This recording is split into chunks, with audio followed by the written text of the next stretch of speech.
যারা সিগারেট খান, সিগারেট পান করেন, তারা জাপানে আসার পর সিগারেট ছেড়ে দেয় ভালো। কারণ সিগারেটে কিন্তু অনেক প্রাইস জাপানে। আপনার এখানে একটা সিগারেটের স্টোর আছে, এটাকে বলে ভেন্ডিং মেশিন।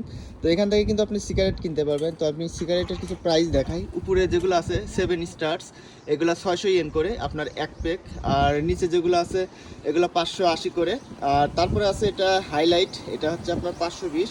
তারপরে হচ্ছে আপনার এটা হচ্ছে 540। তো এইভাবে কিন্তু সিগারেটের অনেক দাম, অনেক কনভেনিয়েন্স স্টোরে কিন্তু পাওয়া যায়। আবার আপনি এই ধরনের ভেন্ডিং মেশিন বা জিদোহান বাইকি থেকে কিন্তু আপনি ক্রয় করতে পারবেন। তো এগুলো কেনার নিয়ম হচ্ছে আপনার এখানে টাকা ঢুকে দিবেন, তারপরে কিন্তু আপনার এখানে যে বাটনটা চাপবেন সেটা কিন্তু নিচে পড়ে যাবে। তো এরকম সুবিধাভাবে কিন্তু বিভিন্ন জায়গা থেকে সিগারেট, আপনার বিভিন্ন ধরনের ড্রিঙ্কস, তারপরে আপনার জুস, বিভিন্ন ধরনের আইসক্রিম, পুতুল, অনেক কিছুই কিন্তু কেনা যায়। তো এইরকম সিস্টেমগুলো জাপানের আছে, আর অন্যান্য দেশেও আছে। তবে জাপানের এই জিনিসটা অনেক প্রচলিত একটা সিস্টেম। আর যারা স্মোকিং করেন তারা জাপানে আসলে পরে দেখবেন যে আপনার স্মোকিংয়ের পিছনে কত টাকা মাসে চলে যায়।